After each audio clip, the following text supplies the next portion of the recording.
Jagannath temple के ऊपर birds नहीं उड़ते। पहले एक ज़माना था सही में नहीं उठता था, लेकिन पोस्ट कोविड देखा प्रभु आए और मैं जहाँ पे खड़ा हूँ प्रभु वहीं से सीधा दरवाजे से निकलते थे। तो यहाँ से जैसे आए straight we looking into me, उस पोजीशन में खड़े होके वो 20 मिनट तक उनको कोई हिला नहीं पाया। मुझे यही एहसास हुआ जैसे देख तूने इतना कष्ट उठाया मुझे देखने के लिए, तो देख जितना देखना है देख।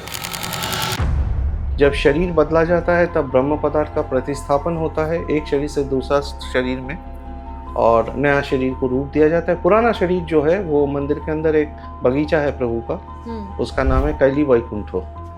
कैली वैकुंठो मीन्स मर्त वैकुंठो। तो उनमें इन चारों का शरीर दफना दिया जाता है। पानी उनके लिए है, प्रेत आत्माओं के लिए है। ये किस चीज़ का मान्यता है कि अगर आम इंसान ने पी लिया उसे तो मतलब क्या हो सकता है? अगर कोई उसको लेके आना चाहता है to prove things wrong, most welcome, let them do it. Mahaprasad कभी कम नहीं पड़ता। एकदम सच्चाई है।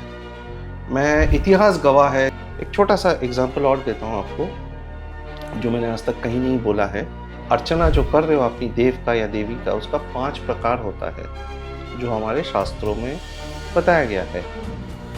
पहला भाव, आप सोचिए माँ का जठर में एक बच्चा डेवलप होता है, लेकिन अचानक उसमें प्राण कहाँ से आता है? कालीघाट टेम्पल में जब मैं गई थी पर्सनली, एक मेरा ये फीलिंग आया था कि the energy is so high. ऐसा लग रहा था कि आप किसी एनर्जी से खुद ही पुश अवे हो। उन्माद हो जाता है लोग, क्योंकि इंसान का खुद का ऊर्जा उतना शक्तिशाली नहीं है, तो ये फील होता है।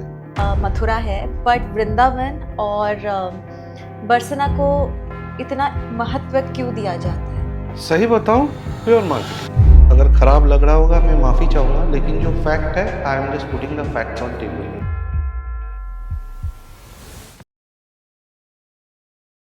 हम रोमन हिस्ट्री और ग्रीक हिस्ट्री की बात करें तो एक्साइटेड हो जाते हैं, पर उतने ही इंटरेस्ट से हम हमारे एंशियंट हिस्ट्री जो हमारे भारत का है उस पे हम क्यों नहीं फोकस डालते हैं? And this is exactly the question जो सूर्य सारथी रॉय हमारे साथ जो गेस्ट है इसको क्वेश्चन कर रहे हैं और हमें बताने वाले हैं एंशियंट टेम्पल्स के बारे में।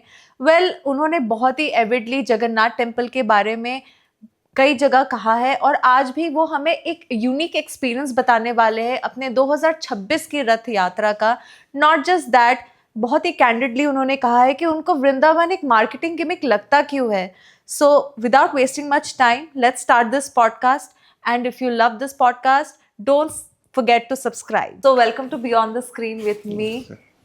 कैसे हैं आप सूर्या? ठीक हो।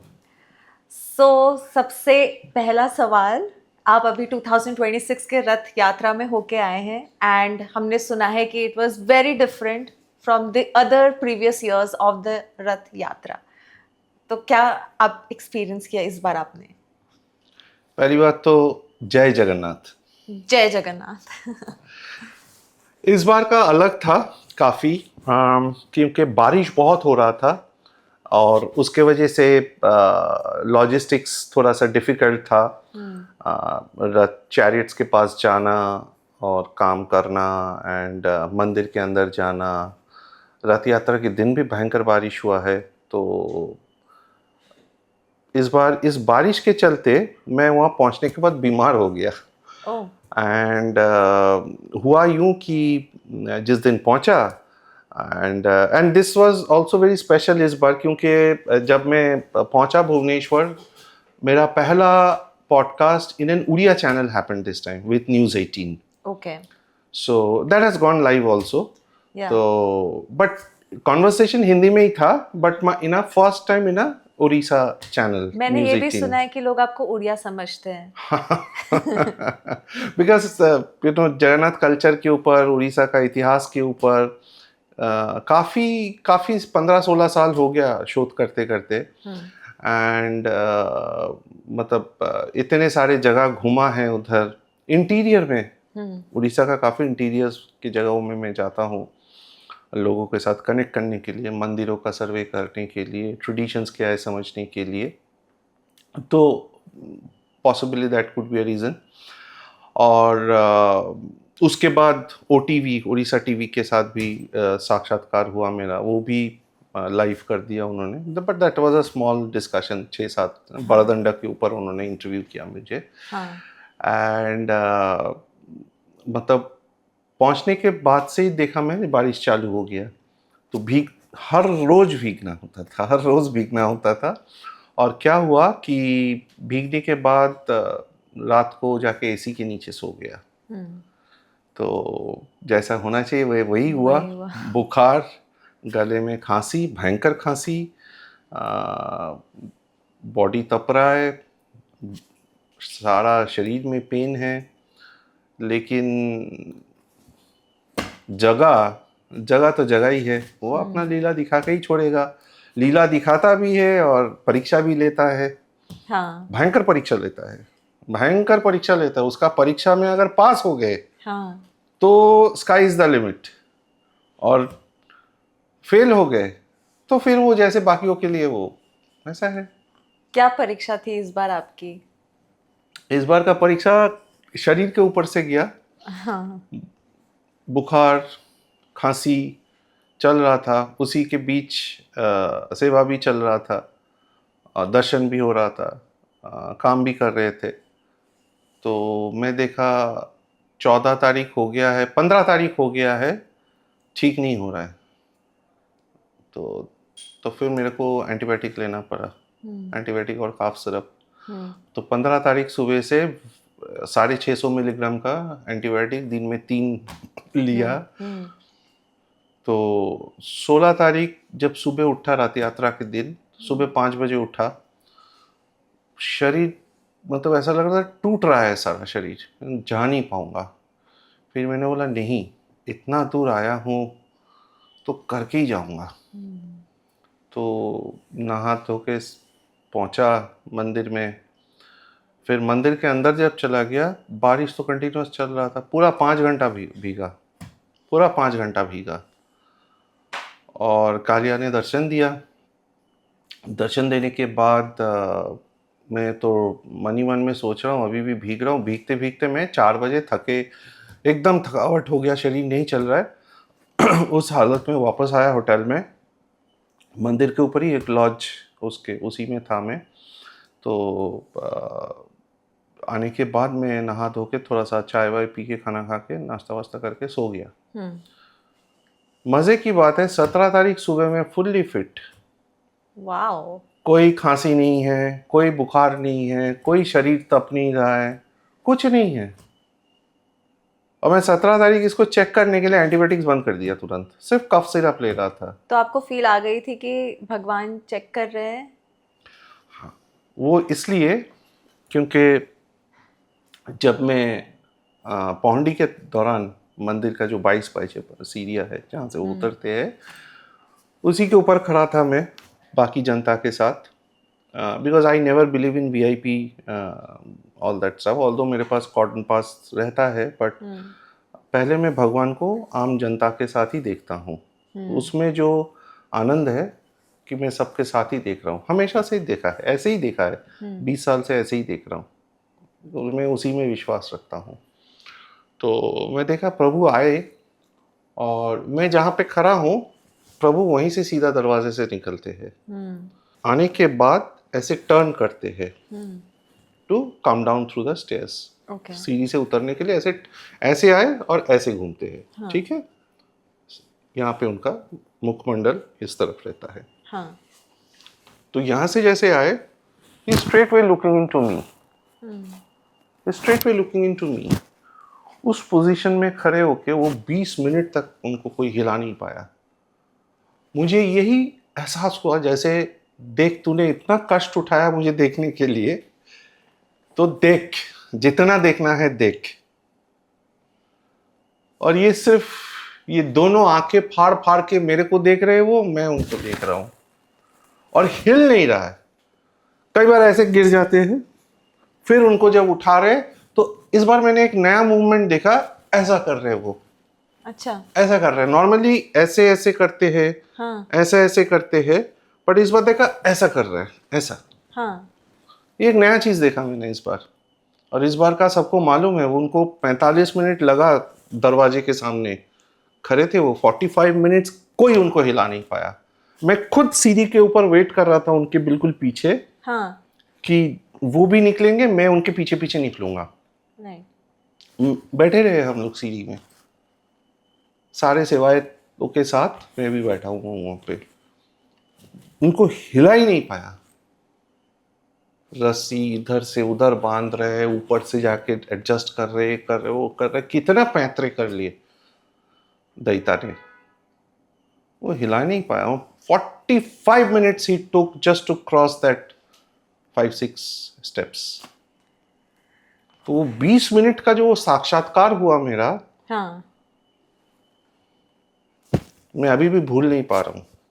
मतलब आपको बता रहा हूँ, मुझे ऐसा लग रहा है मैं अभी भी वहां पे खड़ा हूँ और प्रभु वहां से मुझे देख रहे हैं स्ट्रेट। और क्या चाहिए? सारा प्रसाद मिल गया, सारा कष्ट जो उठाया था उसका प्रसाद मिल गया।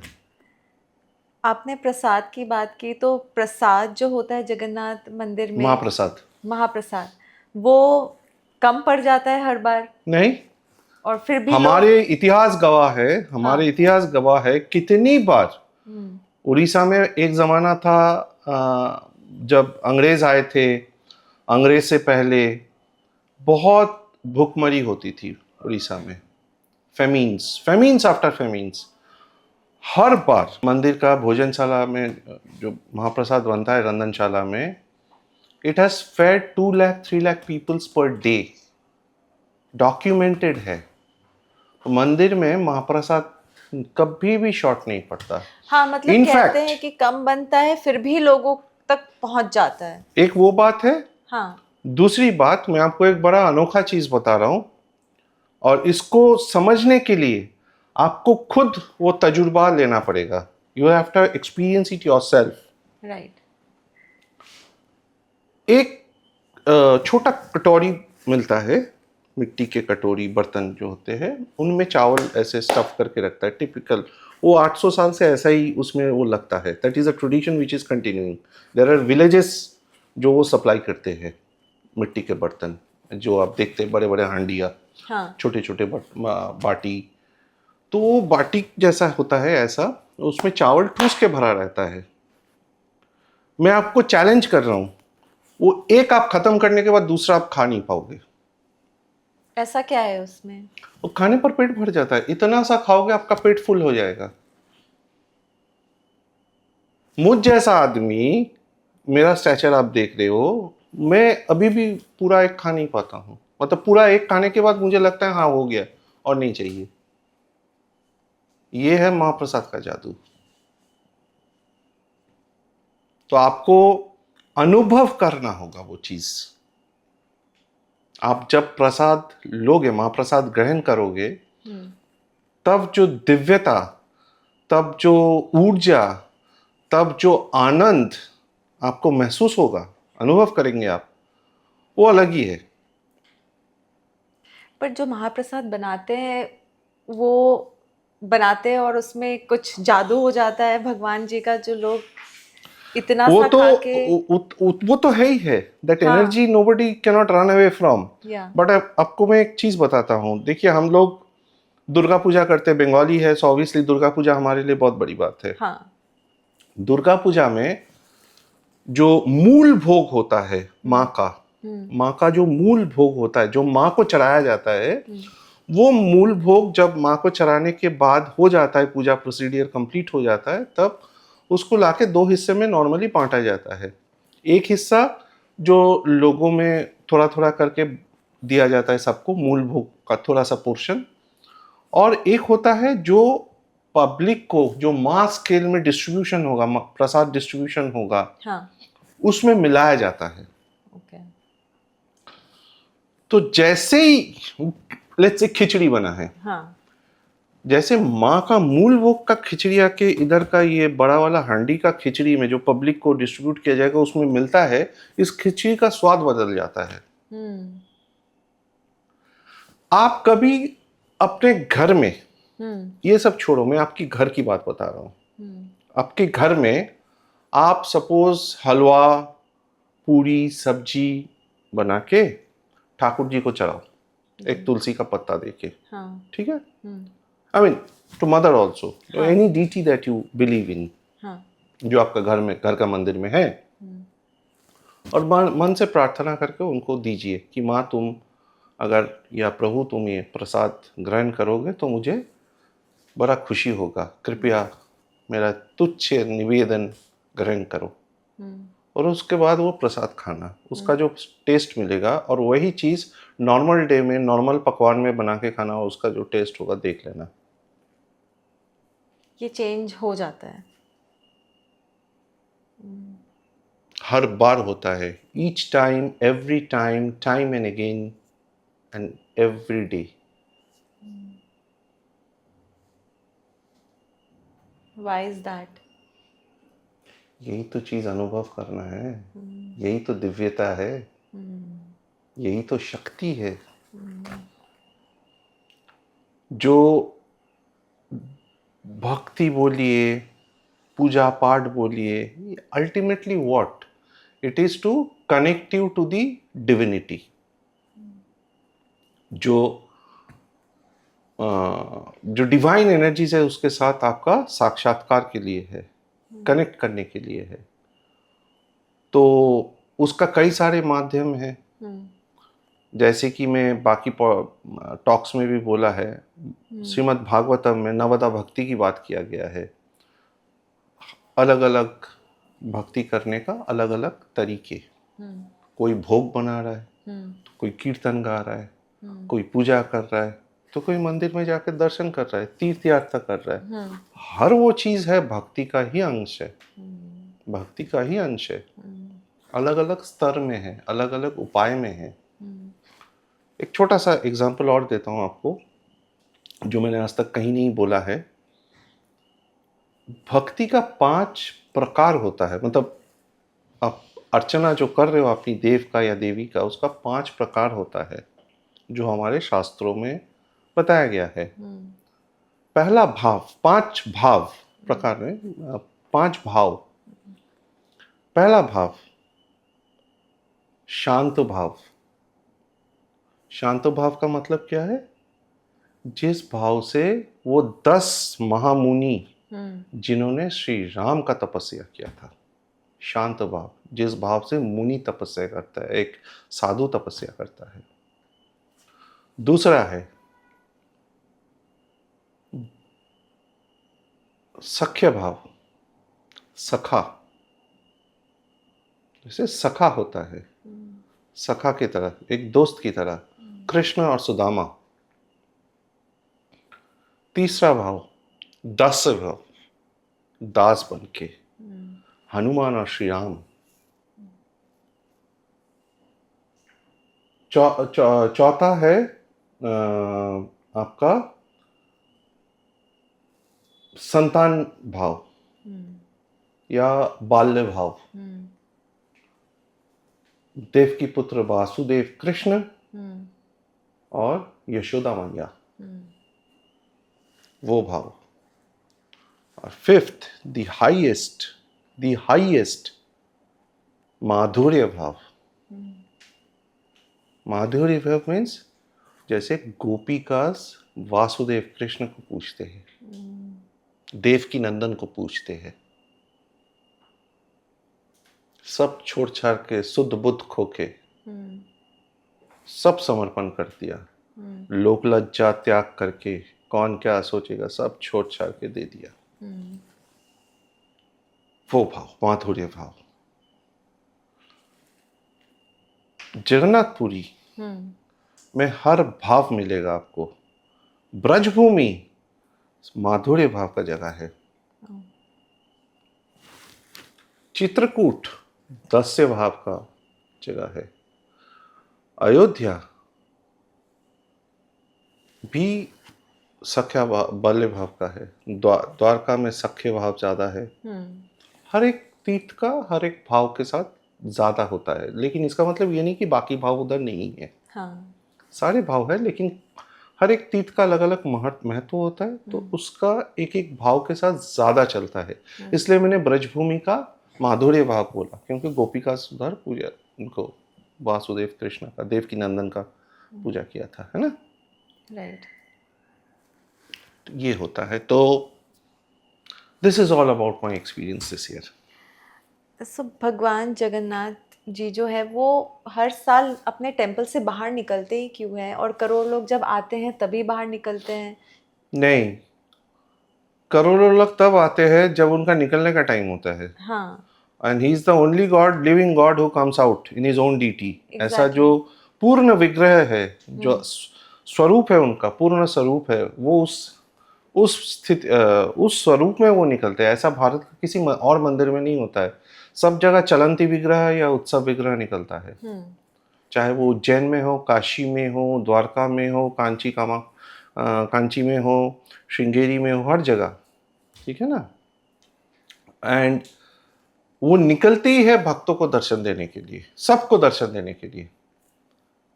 और उसके पीछे भी आपका पौराणिक कथाएं हैं कि, और उनका ही मतलब उनके कहने से ही ये होता है। स्कंद पुराण में जैसे लिखा हुआ है, नीलाद्रि महोदया में जैसे लिखा हुआ है। ये दोनों टेक्स्ट मेन है जिसके हिसाब से उनका नीति कांति होता है। और बाकी और भी टेक्स्ट है, काफ़ी और टेक्स्ट है, बट इनका जो रथ यात्रा का है, ये इनमें सबसे अच्छे से वर्णन किया गया है इनका। तो मतलब निकलने के बाद वो 3 दिन तक बाहर रहते हैं? कितने दिन तक बाहर रहते नहीं, हैं? सबसे पहले ये शुरू होता है रथ यात्रा का जो फेस्टिवल है। हाँ। रथ यात्रा का जो फेस्टिवल है, ये शुरू होता है देवस्नान पूर्णिमा से, जब वो नहाते हैं 108 कलश पानी से। हाँ। और वो जल से नहाने के बाद वो बीमार पड़ते हैं। फिर 14 दिन तक उनका दर्शन बंद रहता है। फिर 15वें दिन पे नेत्रोत्सव या नवजौवन दर्शन देते। बीमार होने के बाद बंदा हमारा सही होके निकला है, लो जी आओ देखो मुझे, मैं ठीक हो गया। तो उसके अगले दिन रथ यात्रा होता है, जिसको गुंडीचा यात्रा बोलते हैं। तो रथ यात्रा में वो जाते हैं अपना जन्म वेदी में। कई लोग गलती से मौसी का घर this is not right, this is not right. मौसी का घर अलग है, जो वापसी का टाइम पे जहाँ से पोड़ो पीठे खाते हैं, ठीक है, वो अलग मंदिर है। आप अगर मेरे साथ पूरी जाएंगे तो मैं आपको दिखाऊंगा सारा कि कौन सा क्या है। So it becomes very clear to you. अपने भाई और बहन के साथ निकलते हैं? हाँ, भाई बहन के साथ तीनों एक साथ ही निकलता है। चतुर्थ विग्रह निकलता है। चतुर्थ या चौथा कौन है? सुदर्शन चक्र, जो नरसिम्हा का प्रतीक है, मैंने बोला है। तो ये सब लोग निकल के अपना गुंडीचा टेम्पल में आते हैं, गुंडीचा मंदिर में, जो महारानी गुंडीचा के नाम पे है। और यहाँ पे ये लोग 8 दिन तक वास करते हैं। वहाँ पे भोग बनता है, जो अडप्पा भोग बोलते हैं जिसको। और ये अडप भोग आपका महाप्रसाद से भी इसका महत्व ज़्यादा है, क्योंकि ये साल में सिर्फ 8 ही दिन बनता है। तो वहाँ से ये लोग आपका फिर बीच में होता है हेरा पंचमी एक दिन। वो 8 दिन के बीच में एक दिन होता है हेरा पंचमी, जिस दिन महालक्ष्मी गुस्से में आती है और आके उनका रथ का पहिया तोड़ के चले जाते हैं, नंदी घोष का, जो उनका रथ है। ठीक है। इसके बाद बहुड़ा यात्रा होता है, the return journey. Lakshmi ji गुस्सा क्यों होती है? बिकॉज उनको लेके नहीं आए। बिना बोल के बंदा आ गया मौज मस्ती करने भाई बहन के साथ, बताया तक भी नहीं, पूछा तक भी नहीं तुमको आना है नहीं आना है। मानवीय लीला है ये, भावग्रही भगवान है। कालिया संत जो है वो भावग्रही भगवान है, और है अपना मतलब मानवीय लीला करता है। आप सुनिए इसके बाद, और भी हंसेंगे आप। तो अपना ये बहुड़ा यात्रा करते हैं। और महालक्ष्मी आके पहिया तोड़ देते हैं और बोल के जाते हैं, बोल देना उसको कि घर अगर वापस नहीं आया तो समझ लेना, खबर ले लूंगा मैं। और राजा को बोलता है, तुमने अगर उसको वापस नहीं लाए तो तुम्हारा भी निर्वंश कर दूंगा और पूरा राज्य में खड़ा हो जाएगा, भुखमरी फैल जाएगा। तो राजा भी पहुंचते इनके पास, बता चलो। तो फिर ये बहुड़ा यात्रा करके वापस आते हैं, द रिटर्न जर्नी। अच्छा। बहुड़ा यात्रा करके जब आते हैं तब मंदिर के सामने बहुड़ा यात्रा के बाद 2 दिन फर्स्ट डे सुनावेश होता है, जो एकादशी, देवशयन एकादशी जो है उस दिन सुनावेश होता है, जहाँ सोने का गहने उनको पहना दिया जाता है, अस्त्र शस्त्र आयुध उनका विष्णु आयुधा दिया जाता है सबका। तो उस दिन लोग उनका दर्शन करते हैं रथ के ऊपर। सो एक क्वेश्चन ये है कि जब वो बीमार होते हैं और बीमार होके जब बाहर निकलते हैं तो उसके जो नेक्स्ट 8 दिन है ये उसके बारे में आप बता रहे हैं। हाँ जी। हाँ हाँ, 11 दिन, 8 दिन नहीं, 11 दिन हाँ। सुनावेश होता है। लोग उनका दर्शन करते हैं सोने का वेश में, जिसको मतलब सुनावेश भी बोलते हैं, और एक नाम है उनका राज राजेश्वर वेश। तो उसके बाद अगले दिन होता है अधरपना। अधरपना में क्या होता है, बड़े बड़े मटके में एक पानीय बनाया जाता है जो उनको पिलाया जाता है, और फिर मटकों को धक्का देकर रथ के ऊपर तोड़ दिया जाता है, और उसका जो पाना है वो रथ के चारों तरफ से बहता है। ये होता क्यों है? ये जो विदेही आत्माएं हैं, प्रेतात्माएं हैं, उनका मुक्ति के लिए है वो। Okay. All those souls who are trapped in this cosmic universe, not getting liberated, it is for them. मान्यता यही है कि वो जब पिएंगे तो उनको मुक्ति प्रदान किया जाएगा। तो आम इंसान को वो कभी नहीं पीना चाहिए। मैंने एक चीज़ ये भी देखा है कि कई लोग उसको कलेक्ट करके घर ले जाते हैं। हाँ। कई लोग उसको बेचते भी हैं। हाँ। ये बिल्कुल नहीं करना चाहिए, बिल्कुल नहीं करना चाहिए, क्योंकि वो प्रेतात्माओं के लिए है। आप उसको लोगे तो बहुत मुश्किल है आपके लिए। I have never touched it. और जो लोग पीते हैं उनके साथ क्या होता है? क्या होता है तो मुझे नहीं मालूम, बट बिल्कुल ही नहीं पीना चाहिए, पीना नहीं चाहिए, और आपको घर में भी नहीं आना चाहिए। इसीलिए तो रथ के बाजू से दिया जाता है, क्योंकि नीचे रथ के वहां वो लोग बैठे रहते हैं सूक्ष्म शरीर में। ये मान्यता है। हाँ। ठीक है, I can not see with my human eyes. मान्यता है कि ऑफ कोर्स वो पानी उनके लिए है, प्रेत आत्माओं के लिए है, पर ये किस चीज़ का मान्यता है कि अगर आम इंसान ने पी लिया उसे तो मतलब क्या हो सकता है उनके साथ? जैसे हुआ क्या वो तो आपको नहीं, आपने बोला जैसे मालूम नहीं किसके साथ क्या हुआ ये तो मुझे मालूम नहीं है। हाँ। लेकिन जो शास्त्रों में लिखा गया है हाँ। कि क्या होना चाहिए और ये इवेंट किस लिए हो रहा है, हाँ। मैं वो आपको बताया। हाँ। अगर कोई उसको लेके आना चाहता है to prove things wrong, most welcome, let them do it, but you should not be doing it actually, because it is a widely accepted fact that वो प्रेतात्माओं के लिए है। किसी भी मंदिर के पुजारी से आप पूछेंगे, सेवायत से पूछेंगे कि क्या ये सच है, तो वो आपको हाँ ही बोलेगा। और अगले दिन, उसके अगले दिन, अधरपना के अगले दिन जो होता है, नीलाद्री विजय बोलते हैं उसको, जिसमें उस दिन रसगुल्ला भोग या रसगुल्ला दिवस भी बोला जाता है उसको, और रसगुल्ला चढ़ाया जाता है प्रभु को। मतलब भक्त अपने तरीके से रसगुल्ला महाप्रभु को ऑफर करते हैं, पूजा ये करते हैं। बट रसगुल्ला का अहमियत उस दिन ये है कि रूठी हुई महालक्ष्मी को वो रसगुल्ला देके मनाते हैं। तो क्या होता है, शाम को जब वो तीनों भाई बहन मंदिर में अंदर जाने के लिए तैयार होते हैं, तो भाई बहन, बड़े भाई साहब, छोटी बहन या नंदाई, ननद और सुदर्शन अंदर चले जाते हैं। और उसके बाद प्रभु हमारे जैसे ही रथ से उतरने का तैयारी करते हैं तो महालक्ष्मी आके करवा देता है दरवाजा बंद कि रहो तुम बाहर। जैसे मुझे ना लेके गए थे, रहो तुम बाहर। बिल्कुल मानवीय लीला है। करते हैं पत्तियां बंद दरवाजा।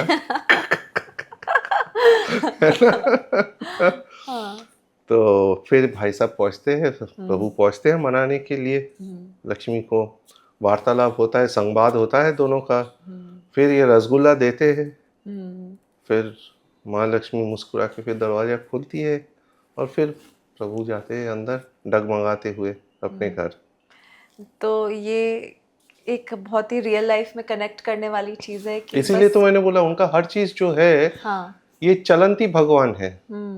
ये जैसे भावगृही भी है, ये चलंती भगवान है। सुबह उठता है, सुबह उठने के बाद दंत मंजन होता है, कपड़े बदलते हैं, नहाते हैं, सुबह का नाश्ता करते हैं, दोपहर का अन्न भोग लेते हैं, शाम को नाश्ता करते हैं, फिर रात का भोग लेते हैं, फिर पान खाते हैं, फिर नाच गान थोड़ा सा गीत गोविंद सुन के फिर वो सोने जाते हैं, ये फिर हम सो के उठते डिस्क्लेमर हैं। दे सकते हैं पतियों के लिए कि अपनी वाइफ अगर रूठ जाए तो उनको डेफिनेटली रसगुल्ला जरूर खिलाएं। नहीं, वो डिपेंड करता है, क्योंकि अगर पंजाबी पत्नी है तो फिर रसगुल्ला से नहीं मानेगी। क्योंकि रसगुल्ला तो खैर I mean it is mostly an east sweet. हाँ। आम इंसान की तरह वो जीते हैं, देवता की तरह वो नहीं जीते हैं, वो जीते हैं आम इंसान की तरह, इसलिए तो वो भक्त को भगवान है। वो भक्तों के बीच में ही रहता है वो। उनके ऊपर उनका भक्त का ज्यादा वश है महालक्ष्मी से ज्यादा। और वो बोलते भी है महालक्ष्मी को उसके मुंह पे, मैं अपनी भक्त का वश में हूँ, मैं अपनी भक्त का वश में हूँ, तुम्हारी वश में नहीं हूँ। अब देखो द्वारका में क्या करते थे द्वारकाधीश, हाँ। रात को उठ जाते थे गोपियों के बारे में सोच के, और ये इन तीनों पत्नी रुक्मिणी सत्यभामा जाम्बवंती परेशान, हम तीनों इधर तुम्हारे सामने हैं, तुम हमें ना पूछ के तुम गोपियों के बारे में सोच रहे हो। कंप्लेंट होता था, हरिवंशा में है ये सब चीजें। भक्त के वश में रहते वो। जैसे आपने द्वारका की बात की, तो द्वारका का जो मंदिर है और वो जो अंडर वाटर भी है, तो क्या आप अंडर वाटर मंदिर नहीं है, शहर है। हाँ, अंडर वाटर तो शहर है, तो क्या आप उस द्वारका उसी की बात कर रहे हैं जी अभी इसमें? बिल्कुल, जी बिल्कुल, वही वही होता था, यही सब चीजें वही होता था। वो तो खैर एक अलग आर्कियोलॉजिकल डिस्कशन है, हाँ। सो आज मैं उसमें नहीं जाऊंगा। हाँ हाँ। बट हाँ वही जगह है। मतलब ऑफ कोर्स मैंने देखा है कि आपने कहा है दैट वहाँ पे जो आर्कियोलॉजिकल साइट है जो वो पूरी पानी के अंदर है, तो उधर ही जो ये कहानियाँ है कि वो गोपियों के बारे में सोचते थे और उनकी जो 3 वाइफ्स है, ये वहाँ का स्टोरी है। हाँ तो और एक चीज़ है, रणबीर के साथ मेरा और एक एपिसोड आएगा जहाँ अच्छा। पे मैंने द्वारका का आर्कियोलॉजी मैप में और तस्वीर दे के वो सब हमने डिस्कस किया है। अच्छा अच्छा, ओके। तो उसमें वो विजुअल रिप्रेजेंटेशंस भी है, वहाँ पे दिखाया है मैंने द्वारका का कौन कौन से जगह पे एक्सकेवेशंस हुआ है ओके। एंड क्या क्या मिला था, वो सब मैंने एक्सप्लेन किया है। खैर वो तो ओके। मैंने पहले भी बोला है क्या क्या हाँ मिला है, हाँ हाँ। बट यहाँ पे मैप्स दे के दिखाया है, मैप्स पे पिक्चर ओके। डायग्रामेटिक रिप्रेजेंटेशन है वहाँ पे। तो नोबो कॉलिबर की जो परंपरा है, इसको लाइफ और डेथ के साथ कनेक्ट किया जाता है। ये क्या बहुत, सिखाता है हमें? ये यही सिखाता है, शरीर जो है नश्वर है, एक शरीर जाएगा दूसरा शरीर आएगा, लेकिन आत्मा जो है वो अमर है। आत्मा क्या है? ब्रह्म पदार्थ है। शरीर कौन सा है? जो विग्रह देख रहे हैं। जो रथ यात्रा होता है, रथ यात्रा भी यही है, रथ को मानवीय शरीर के साथ तुलना किया जाता है, और उसके अंदर जो भगवान जब जाके बैठते हैं, प्रभु जब बैठते हैं, वो आत्मा को रिप्रेजेंट करते हैं। ओके। वो आत्मा को रिप्रेजेंट करते हैं। तो शरीर में जैसे ही आत्मा प्रवेश करता है, शरीर में प्राण का संचार होता है।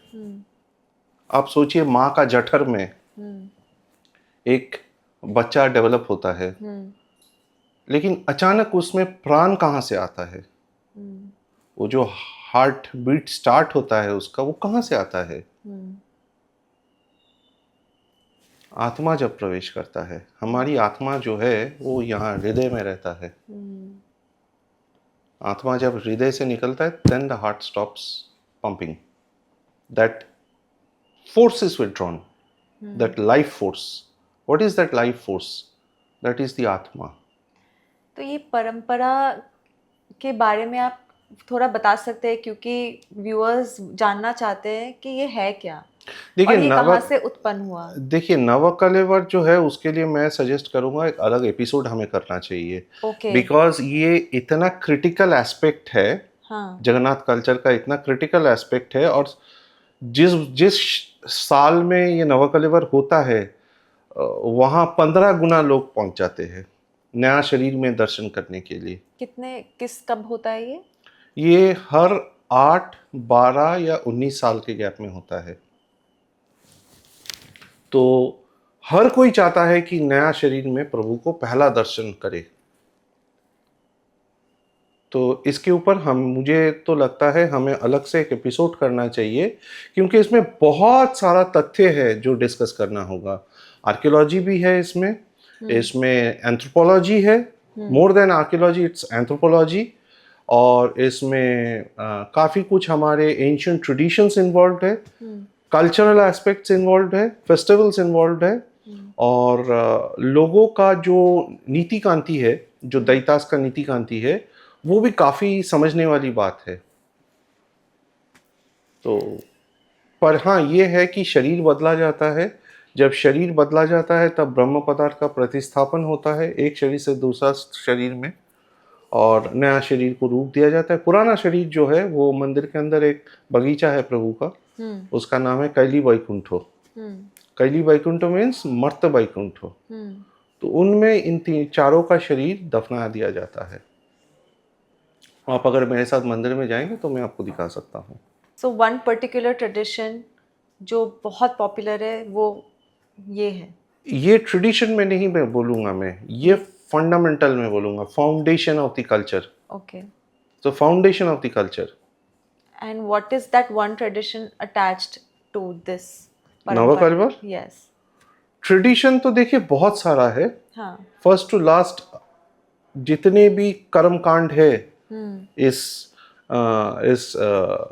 प्रोसेस में, ये सारे यूनिक है।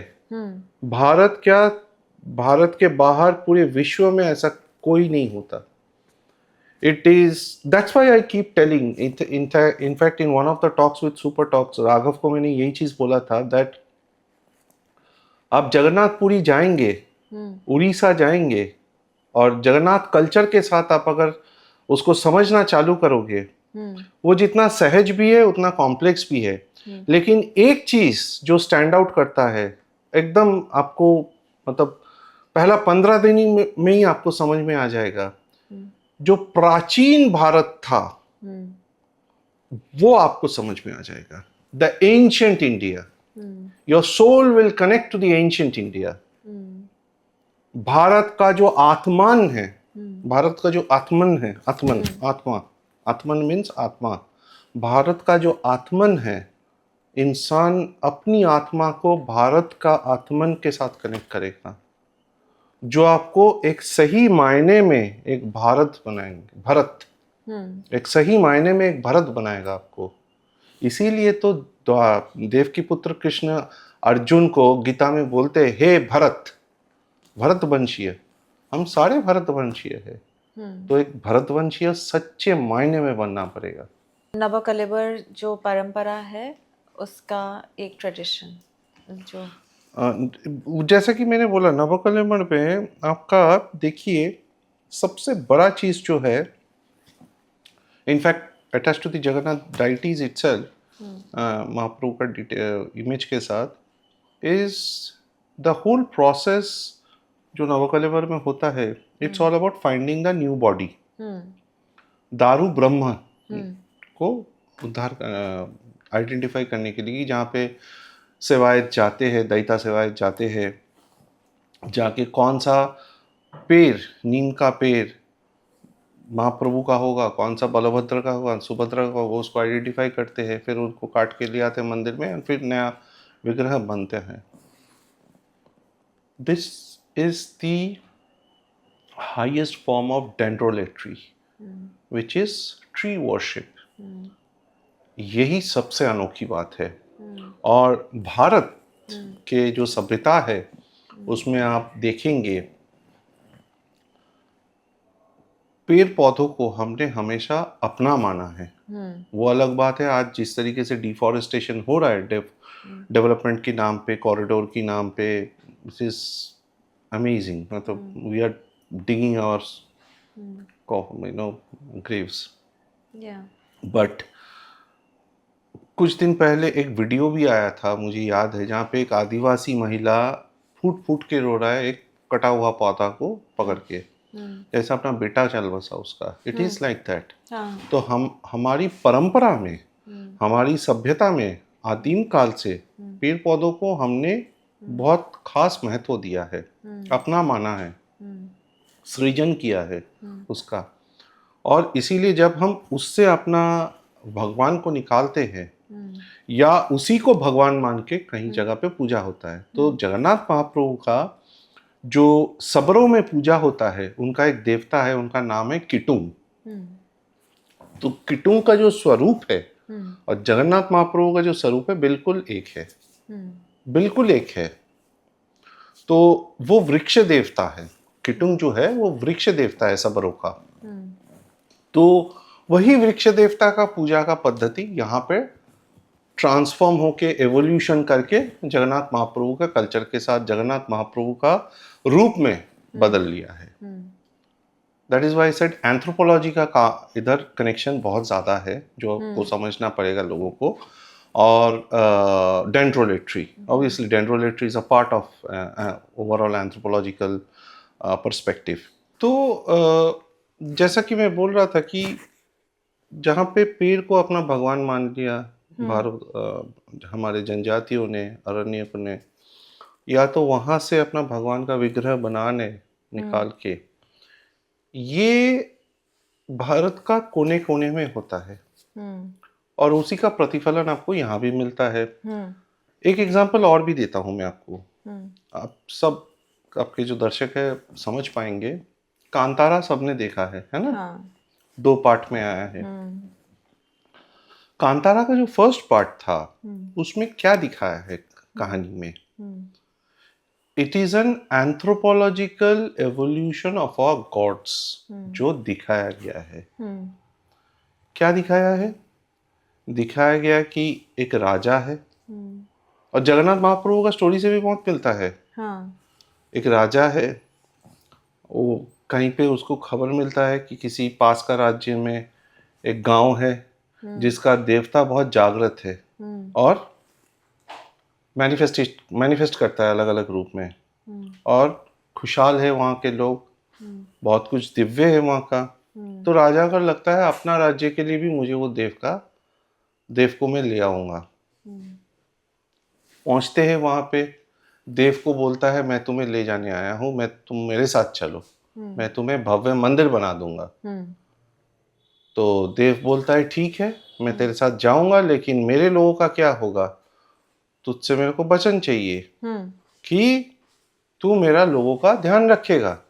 तो बोलता है हाँ, मैंने लैंड ग्रांट्स दे दिया, इनको इतना फ्री लैंड, कोई टैक्स नहीं देना होगा, वगैरह वगैरह वगैरह। ध्यान से सुनिएगा ये चीज। और देव को ले आते हैं अपने राज्य में, अपनी महल में, और वो बनाते हैं मंदिर और उनका प्रतिष्ठा करते हैं, है ना? अब हम जगन्नाथ महाप्रभु का स्टोरी देखते हैं। अवंतिका नगरी में महाराज इंद्रद्युम्न है, उनको जाके एक ऋषि बताता है कि नीलमाधव का पूजा हो रहा है औड्र देश में, बहुत जागृत है, तुम विष्णु भक्त हो, ले आओ तुम उनको। राजा अपना लोग को, विद्यापति को भेजता है, वो जाके खबर लगाता है कहाँ पे है, लोकेट करते हैं, वापस आके राजा को बोलते हैं। राजा अपना आर्मी लेके पहुंचते हैं नीलमाधव को ले आने के लिए। नीलमाधव हो जाते गायब, वो अलग रूप में मैनिफेस्ट करते हैं, और वो राजा को बोलता है कि मेरे जो लोग हैं, मैं नीलमाधव को पूजा कौन कर रहा था? ट्राइबल लॉर्ड विश्ववासु, गांव वाला। हाँ। हमारी भाषा में है ना? हाँ। क्योंकि भारत गांव में बसता है। हाँ। तो हम मेरे लोगों का भी ध्यान रखो। कैसे ध्यान रखा गया? कि दैता आज रथ यात्रा में सेवा करते हैं, जो सवरराज विश्ववासु के वंशज है। तो सिमिलैरिटी मिल रहा है दोनों स्टोरी में। सो what does this story give you? This is actually what happened archaeologically and anthropologically, and that is how our gods evolved. यही स्टोरी 64 योगिनी के लिए है, यही स्टोरी सप्तमात्रिका के लिए है, यही स्टोरी अष्टमात्रिका के लिए है, और इवन देवी दुर्गा या चामुंडा के लिए है, और देवी वराही के लिए है। The tribal deities merging with the Brahminical order, a part of socio-religious evolution. That is why the Kantara movie is not just a movie, but it is a piece of history that has been explained to you. That how our gods evolved. वहां पे राजा को बोला मेरा लोगों को तुम जमीन जायदाद दो, इतना जहां तक मेरा आवाज जाता है वहां तक इनका जमीन जाना चाहिए। और यहाँ पे बोलते हैं मेरे लोग जो मेरा सवरराज विश्ववासु ये जो सबर है मेरा सेवा कर रहे थे यही मेरा सेवा करेंगे। एक सेगमेंट है जगन्नाथ टेम्पल के बारे में, मिथ वर्सेस रियलिटी। आपको एक लाइन में बताना है, इफ मिथ तो क्यों, रियलिटी तो क्यों। जगन्नाथ टेम्पल के ऊपर बर्ड्स नहीं उड़ते। पहले एक जमाना था सही में नहीं उड़ता था, लेकिन पोस्ट कोविड उड़ रहा है, कई बार मिलता है और हर बार मिलने के बाद कुछ ना कुछ अनहोनी ही होता है, तो उड़ता है आजकल। कई बार बाज आ जाते हैं या काफी सारे पक्षी ऊपर चक्कर लगाते हैं, होता है ये। मंदिर का झंडा हवा के ऑपोजिट लहराता है। रियलिटी है, वाकई ऐसा होता है और मैंने खुद भी टेस्टिंग किया था, वाकई मुझे मिला था ऑपोजिट होता है। कई लोग बोलते हैं physics, vortex, architectural wonder and all that. I tell them okay, if that is the case तो लिंगराज मंदिर में क्यों नहीं होता? Same architecture, almost the same height, 15 से 20 फीट ऊंचाई में फर्क है बस, architecture is all the same. वहां क्यों नहीं होता है, यहाँ क्यों होता है? सो उसका कोई जवाब अभी तक मुझे मिला नहीं है। महाप्रसाद कभी कम नहीं पड़ता। एकदम सच्चाई है। मैं इतिहास गवाह है जब मैंने बोला कि मंदिर ने भूखमरी के टाइम पे, फेमीन्स के टाइम पे हर दिन 2-2, 3-3 लाख लोगों को खिलाया है। सुदर्शन चक्र हर डायरेक्शन से एक जैसा दिखता है। गलत है, सुदर्शन चक्र नहीं, उसको नीला चक्र बोलते हैं। ओके। तो नीला चक्र, ये मैंने भी इसको भी टेस्ट किया था, ये अलग अलग डायरेक्शन से एक ही दिखता है। No, it is not like that. Jagannath ji की मूर्ति अधूरी क्यों है? इसका पौराणिक गाथाएं भी है और एंथ्रोपोलॉजिकल एक्सप्लेनेशन भी है, जिसका मैंने आपको बताया कि डेंड्रोलेट्री, जिसको मैंने काफी विस्तार में एक्सप्लेन किया। हाँ। पुरानी गाथाएं ऐसा है कि एक बार माता रोहिणी, मेरे ख्याल से द्वारका में गोपियों को और रानियों को इनकी ब्रज लीला के बारे में बोल रहे थे, तो उन्होंने शुरू करने से पहले बोला था कि दरवाज़ा बंद कर देना, इनको सुनाई नहीं देना चाहिए इनको। तो खैर दरवाज़ा रह गया था थोड़ा सा, एंड ये लोग वहाँ से तीनों भाई बहन वहाँ से जा रहे थे, तो सुनना आवाज़ आने लग गया, तो वो लोग खड़े होकर सुनना चालू कर दिया। तो जैसे ही उन्होंने खड़े होकर सुनना चालू किया तो उनका हाथ पैर चेहरा सब पिघलना चालू हो गया, पिघल के निकल रहा था। तो इतने में महर्षि नारद यहाँ आते हैं। महर्षि नारद ने आके ये हालत देख के पूछा, प्रभु ये क्या लीला है, ये तुम्हारी कौन सी रूप है? बोले मैं इसी रूप में कली काल में पूजा पाऊंगा, ये जगन्नाथ का रूप होगा। एक ये हमें मिलता है कहानी। दूसरा कहानी ये मिलता है जब महाराज इंद्रदम्न ने उनका जो दारू है ले आके मंदिर में रखा, और एक विश्वकर्मा, कोई बोलता है विश्वकर्मा, कोई बोलता है नारायण खुद, एक बूढ़ा शिल्पकार आते हैं, दरवाज़ा बंद करके बनाना चालू करते हैं और राजा को बोल के जाते हैं मैं जब तक दरवाज़ा ना खोलूँ मत खोलना इसको। तो 14 दिन के बाद जब कोई आवाज़ अंदर से नहीं आ रहा है तो महारानी गुंडीचा परेशान हो गई, चिंतित हो गई। तो उन्होंने महाराजा को प्रेशर डाला कि आप इसको खुलवाओ, क्या हो रहा है, कोई आवाज़ नहीं आ रहा है। तो महाराज खुलवाते हैं, खुलवा के ऐसा आधा अधूरा विग्रह देखते हैं तो बहुत दुखी होते हैं। उस टाइम आकाशवाणी होता है कि मैं इसी रूप में पूजा करो मेरा। ब्रह्म पदार्थ का असली राज क्या है? दिव्य चीज है वो, कोई दिव्य वस्तु है। क्या है ये तो कोई नहीं जानता, इसको कोई नहीं जानता। दिव्य वस्तु है और कोई बोलता है दिल है, मैं मानता हूँ नाभि है, कोई बोलता है पूरा शरीर है, शरीर का अंश है। कोई बुद्धिस्ट उसको बुद्धा का टूथ रेलिक मानते हैं। और कुछ दिव्य चीज है जो जैसा है उसको वैसे ही रहने देना चाहिए।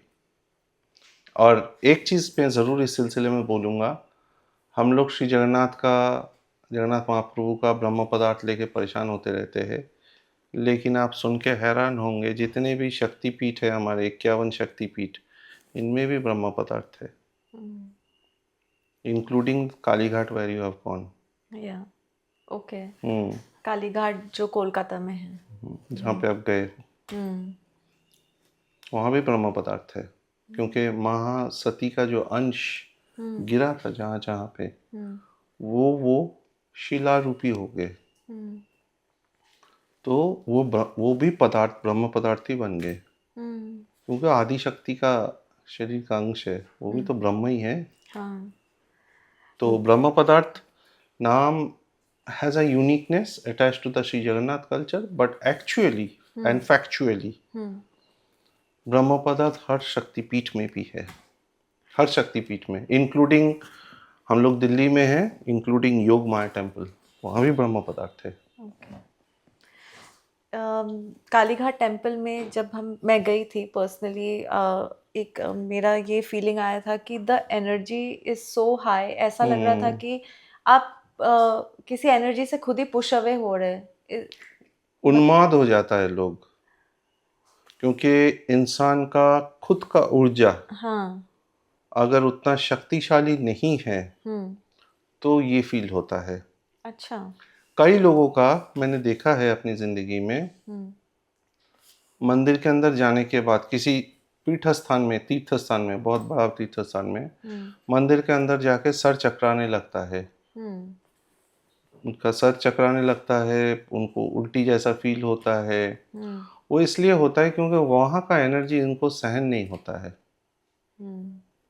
There energy, there cosmic levels are much lower to absorb, or they are not so capable to absorb that higher frequency energy. So वो सब लोगों के लिए मैं इतना ही बोलूँगा कि आप लोगों को जप करना चाहिए और ज़्यादा, किसी अपने इष्ट के, जो भी आपका इष्ट है उनका जाप करिए घर में बैठ के, ठीक हो जाएगा धीरे धीरे। कहने का मतलब ये कि कुछ लोगों ने ये फील किया, और मतलब if I talk about my self, तो आई फेल्ट कि there is energy, not that I was being pushed back, but हाँ ऐसा फील हुआ कुछ लोगों को कि they were being pushed back, and energy मतलब ऐसा लगता था जैसे कि कोई है वहाँ पे। हाँ, तो जागृत है। Kalighat is one of the living gods, she is living god, घूमती है वहाँ पे वो। जगह पूरी में घूमता है, कौन कब कहाँ किस रूप में तुम्हें मिल जाए तुम्हें पता नहीं है। हाँ, you have to be very careful, people have to be always very careful। ऐसा बड़े बड़े पीठस्थान में, तीर्थस्थान में जब जाएंगे, please be very careful, please be very careful before misbehaving with anybody even। You don't know what kind of karma you will attract, so please be very careful। So be nice to everyone, and आपको नहीं पता कि कौन आपसे बात कर रहा है उस Exactly। आप सुन के हैरान होंगे, शास्त्रों में भी दिया गया है, जब रथ यात्रा होता है उसके अंदर देवता भी रहते हैं। अच्छा। इंसान के रूप में देव भी रहते हैं, ये भी शास्त्रों में लिखा गया है। So that is why I said, जब मैं पर्सनली जब रथ यात्रा जाता हूँ, मैं बहुत केयरफुल रहता हूँ, किसी के साथ मिसबिहेव मत करना कभी भी। पर वहाँ तो इतने धक्के और लोग खा रहे वो होने दो, उसमें कोई दिक्कत नहीं है, उसमें कोई दिक्कत नहीं है, वो तो नेचुरल प्रोसेस है। आपने जो वो शूज वाली बात कही थी कि किसी का शू रह गया, हाँ, इस बार की एक घटना हुआ, मेरी एक सीनियर दीदी है, हाँ, रामकृष्ण मिशन के, हाँ, तो वो बहुरा यात्रा से पहले गए थे, पुरी जा रहे थे, तो मेरे से वार्तालाप करके गए, क्या करना चाहिए क्या नहीं करना चाहिए, प्रिकॉशंस, डूज एंड डोंट्स। तो मैंने उनको सब चीज़ बताया था, पर एक चीज़ नहीं बताया, मतलब एक चीज़ और भी बताया था खास करके, कि रथ यात्रा के दिन क्योंकि आप लोग सीनियर सिटीजन हो, 70+ हो, हाँ। तो आप लोग रास्ते में मत उतारना, हम्म। रास्ते में मत उतरना। अगर होटल का छत से हो या थोड़ा सा दूर से हो, अगर रथ को देख सकते हो तो देख लेना, क्योंकि बहुत धक्का मुक्की होता है, आप लोग संभाल नहीं पाओगे। एंड ऑलरेडी रथ यात्रा के दिन स्टैम्पेड में 3 लोगों का प्राण जा चुका था। पिछले साल 12 लोगों का जान जा चुका था स्टैम्पेड में, और 120 के ऊपर इंजर्ड। तो मैंने उनको बार बार ये सब चीज़ बोल के चौकन्ना कर दिया था, पर क्या हुआ, वो लोग फिर भी भक्त तो भक्ति होता है, उतर गए अपने पोतों के साथ, और बेटा और बहू। तो इतने में क्या हुआ, प्रेशर आया, जब रथ चलना चालू हुआ प्रेशर आया और इनके ऊपर आके प्रेशर गिरा, तो इनका बेटे का एक पैर का जूता निकल गया। तो रथ निकल जाने के बाद ये लोग सोच रहे अब क्या करें, कैसे जाए। इतने में भीड़ के अंदर से एक काला सा लड़का आया, बलिष्ठ कर्ली हेयर्स, और आके वो जूता का एक जो निकल गया था उनके पैर से, वो उसके हाथ में थमा के बोली, ये आपका जूता निकल गया था, मुझे मिला है, मैंने देखा था आपका निकल रहा है, तो ये यहाँ ही पड़ा था, मैं आके देखे, भीड़ के अंदर गायब। अब इसको आप क्या बोलेंगे? इसको तो ये बोलेंगे कि शायद भगवान खुद आके देके ही चले गए जूता उसे वापस। ये बिल्कुल यही है। Definitely it's not making sense, क्योंकि अभी इतनी भीड़ में किसको पता है कि किसका जूता कहाँ इतने गिर। लाखों जूते होते हैं। मैं आपको बताऊं, यात्रा जब हो जाता है शाम को, पूरी म्युनिसिपैलिटी के लोग लगे रहते हैं पूरा बड़ादंडा में जूता साफ करने में। ट्रॉलीज लेके आते हैं और टन के टन, कितना टन जूता चप्पल, जूते, सोल्स, सब वो साफ करते हैं। Every year that I see, every year, इतने सालों से जा रहा हूँ, हर साल देखता हूँ। It's a normal thing, it's a normal thing. पड़ा रहता है और साफ करते रहते, साफ करते रहते। तो अब उड़ीसा से चल के ब्रज की तरफ चलते हैं। श्री कृष्ण की जन्मभूमि मथुरा है, बट वृंदावन और बरसना को इतना महत्व क्यों दिया जाता है? सही बताऊं तो ये मार्केटिंग है, ओ। प्योर मार्केटिंग है, बिजनेस मॉडल। एक ये है, क्योंकि क्योंकि ब्रजभूमि जो है, पहले आपको उसका जो बेसिक आर्किटेक्चर है उसको समझ जाइए। ब्रजभूमि 84 कोस है, विच इज लाइक लगभग 300 kilometre, square kilometre area. 3 states में फैला हुआ है, राजस्थान, उत्तर प्रदेश, हरियाणा, 3 स्टेट में फैला हुआ है। ब्रज भाषा अलग है, जो आज भी तकरीबन 38,000 स्क्वायर किलोमीटर एरिया में बोला जाता है, ब्रज भाषा। आप सुन के हैरान होंगे, हरियाणा में जो सोहना है, गुड़गांव का जो सोहना एरिया है, वो भी पुराने टेक्स्ट्स के हिसाब से वो भी 84 कोस ब्रजभूमि के अंदर आता है, सोहना। अब ये 84 कोस ब्रजभूमि के अंदर कई सारे, सिर्फ वृंदावन या बरसाना या मथुरा नहीं है, कई सारी इंपॉर्टेंट जगह है। कोसी कलान है, रावल है, मथुरा वृंदावन हो गया, गोवर्धन है, one of the most important places Govardhan. जैत है, काम्यवन है, तालवन है, कुमुदवन है, महावन है। अच्छा, ये हो गया मोरलेस ज्योग्राफिकल स्प्रेड जो बता रहा हूं मैं। अब स्क्रिप्चर्स के मुताबिक ब्रजभूमि में 12 बड़े वन और 24 उपवन हैं। इसके अलावा 52 सरोवर है जमुना जी को लेके। तो वृंदावन जो है, ये 12 वनों का एक है। आइडियली आप अगर हरिवंश पढ़ेंगे या गर्ग संहिता पढ़ेंगे, वृंदावन में श्याम सुंदर खेलने आते थे सखाओं के साथ, नंदगांव से, नंदगांव भी है। नंदगांव से खेलने आते थे और राधा रानी बरसाना से आते थे वृंदावन में। सो इनका जो लीला होते थे वृंदावन में भी हुआ और बाकी ब्रजभूमि का अलग अलग अंशों में भी हुआ। रावल में हुआ, जैत में हुआ, कोसीकलन में हुआ, कई सारी जगह ऐसे बटा हुआ है लीला भूमि। अब वृंदावन में जैसा मैंने बोला एक मेन वन था, इसके अलावा मेन और कौन कौन कौन मुख्य वन है? कुमुद वन है, ताल वन है, महावन एरिया है। महावन में आपका गोकुल आता है, नंदगांव महावन में आता है, माहुली आता है महावन में जहाँ पे ध्रुव टीला है। तो ऐसे और भी वन हैं और उपवन भी है। हाँ। अब इनमें से वृंदावन इसलिए फेमस हो गया क्योंकि वृंदावन में आपका बड़े बड़े मंदिर बनना चालू हुआ राजा मानसिंह का आने के बाद से। जो अर्बनाइजेशन हुआ मथुरा के बाद, ब्रजभूमि का जो मैक्सिमम अर्बनाइजेशन हुआ है वो वृंदावन में हुआ है because of the temples. Mathura के बाद पूरा ब्रजभूमि में सबसे ज्यादा मंदिर जो बना वो वृंदावन में बना। घर घर में मंदिर जैसे काशी में है। अगर मैं फ्रेडरिक सॉलोमन ग्राउस का बयान पढ़ता हूँ जो कि 1870 की दशक में उन्होंने एक आंकलन किया था ब्रजभूमि का, उनके मुताबिक पूरा ब्रजभूमि में मिला के 5000 मंदिर थे। 5000। उसमें से आज पूरी ब्रजभूमि में 1000 मंदिर है। ऐसा क्यों?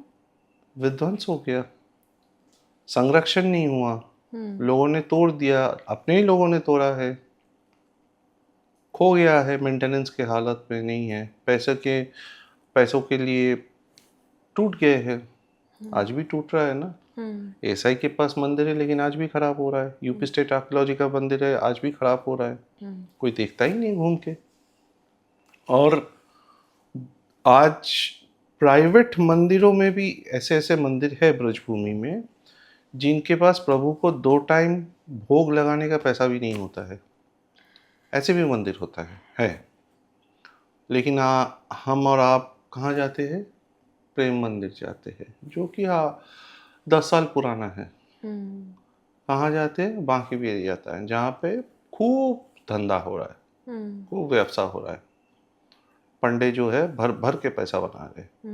लेकिन हम क्या गोविंद देव जी देखने जाते हैं जो असली इतिहास जहाँ पे छुपा है? मदन मोहन जाते, आपको मदन मोहन क्रॉस करके जाना होता है बिहारी जी का दर्शन करने के लिए। मदन मोहन में कोई नहीं जाता। 10% क्राउड भी मदन मोहन नहीं जाता। जो जितना क्राउड बाकी बिहारी के लिए धक्का मुक्की करते हैं उसका 10% भी मदन मोहन में नहीं जाते। गोपीनाथ में कोई जाता है? नहीं जाता है। लेकिन राधा रमन में जाता है क्योंकि राधा रमन का जो मार्केटिंग हुआ है गोसाइयों के, वहाँ का जो गोसाई है उनके बदौलत। लेकिन राधा रमन के बाजू में सप्त देवालय का और एक देवालय है राधा विनोदी लाल, और वहाँ पे बहुत बड़े बड़े वैष्णव साधुओं का जो भक्ति मूवमेंट पे पार्ट लिए थे उनका समाधि भी है। कोई जाता है? नहीं जाता है, पता ही नहीं है। यही होता है फर्क। Sorry, I am being rude and very practical, but this is a reality.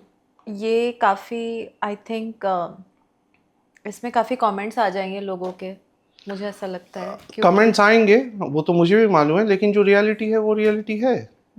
Shyam सुंदर मंदिर में कितना लोग जाते हैं? वाई श्याम सुंदर मंदिर? ब्रज में सप्त देवालय का कंसेप्ट चलता है। उसमें से एक मंदिर है श्याम सुंदर और एक मंदिर है दामोदर, राधा दामोदर। दामोदर में ज्यादा लोग जाते, श्याम सुंदर में उसका 10% नहीं जाते हैं। हालांकि दोनों ही आजू बाजू में है। क्यों? क्योंकि दामोदर का मार्केटिंग बहुत बढ़िया है। इस्कॉन इन्वॉल्व है वहां पे। I know many people will hate me for that, but it's fine. जो फैक्ट है वो है। क्योंकि दामोदर में हिस्ट्री भी बहुत है। दामोदर का उसमें देखने लायक बहुत सारा चीजें है, बट बट जो श्याम सुंदर है, श्याम सुंदर में भी बहुत कुछ चीज़ें रखा हुआ है देखने के लिए, अगर कोई इंटरेस्टेड हो तो मैं एज अ रिसर्चर हर चीज़ देखता हूँ। मज़े की बात सुनिए, उसके बाजू में ही है श्रृंगार वट, जहाँ पे राधा रानी का श्रृंगार देवकी पुत्र कृष्ण ने अपने हाथों से किया था, इसलिए उसका नाम श्रृंगार वट है। और वो वाकई वो वट 5000 साल पुराना है, खोखला हो गया है बिल्कुल, उसका कुछ पोर्शन ही खड़ा है, पूरा पेड़ खड़ा नहीं है, लेकिन उसका बारे में कितने लोगों को मालूम है? That is the core of Braj, that is the core of Braj. Braj में एक जगह और भी है, ज्ञान गुदरी, वहां पे स्वयं संत अपना तुलसीदास ने वहां अपना भजन कुटिया बना के भजन किया था। वो भजन कुटिया आज भी रखा हुआ है, कोई नहीं जाता। जगन्नाथ मंदिर है इतना बड़ा ज्ञान गुदरी में, और ज्ञान गुदरी वो जगह है जहाँ पे उद्धव संदेश हुआ था। जब उद्धव महाराज गोपिकाओं को खोज लेने के लिए देवकी पुत्र वासुदेव कृष्ण का निर्देश के अनुसार आए थे ब्रजभूमि में, वो वहाँ गए थे गोपियों के साथ मिलने। तो गोपियों के साथ जो संवाद हुआ था वहाँ पे हुआ था। वो जगह रखा हुआ है लेकिन किसी को पता नहीं है। 51 सतीपीठ, कात्यायनी देवी मंदिर, कितने लोग जाते हैं? ब्रजवासी जाते हैं और कुछ गिने चुने लोग जाते हैं। जो लोग अपना बिहारी जी का दर्शन कर रहे हैं उसका 10% भी नहीं जाता कात्यायनी मंदिर में। इसी तरह से 51 सतीपीठों का एक सतीपीठ है वो। और वहां जाएंगे तो आप वहां पे माँ का विग्रह देखेंगे, it is as powerful as Kalighat as a site. Satipeeth, आप कालीघाट का वेट कर रहे हैं यहाँ दिल्ली से कालीघाट जाने के लिए, आपको 2 घंटा ड्राइव करके मैं ले जाऊंगा आपको सतीपीठ। वहां जाके एनर्जी देखिए क्या है। Much of it depends in this age of social media और मार्केटिंग। और इतिहास का प्रचार नहीं होता है ठीक तरह से, इसीलिए हमारा इतिहास डिस्टॉर्टेड है, डीकोलोनाइज करने का रिक्वायरमेंट है। सो काफ़ी लोगों को अगर ख़राब लग रहा होगा मैं माफ़ी चाहूँगा, लेकिन जो फैक्ट है I am just putting the facts on table. आप अगर मेरे को विश्वास नहीं करना चाहते हो, खुद जाके वृंदावन में घूम के, रिक्शा पकड़ के, टोटो पकड़ के घूम के देखिए ये जगह है। मैं तो नाम बता दिया आपको, जगह लोकेशन भी बता दिया। आज भी जब पूरा ब्रजभूमि में कोई ना कोई अपना शरीर त्याग देता है, उसका अर्थी को लेके, उसका मृत शरीर को लेके ब्रजवासी आज भी ज्ञानगोत्री का परिक्रमा करके फिर उनका दाह संस्कार के लिए ले जाता है बॉडी को। तो क्या उस एरिया का महत्व है, आप सोचिए। वेल इट्स सैड कि हिस्ट्री के बारे में आई थिंक कई बार मुझे लगता है जितना रोमन हिस्ट्री और ग्रीक हिस्ट्री के बारे में लोगों को पता होता है, उतना हमारे इंडियन टेम्पल्स और एंशंट। मैं आपको एक छोटा सा एग्जांपल देता हूँ, आप हंसेंगे सुन के, छोटा सा एग्जांपल देता हूँ। अभी ओडिसी फिल्म आया है, हाँ। ओडिसी चल रहा है ना, हाँ। अभी मैं देखा रणवीर का शो पे ही अभिजीत अय्यर मित्र ने रोम और Greek mythology, Odyssey, Iliad, Troy, ये सब लेके डिस्कशन किया है। उसका व्यूअरशिप देखिए।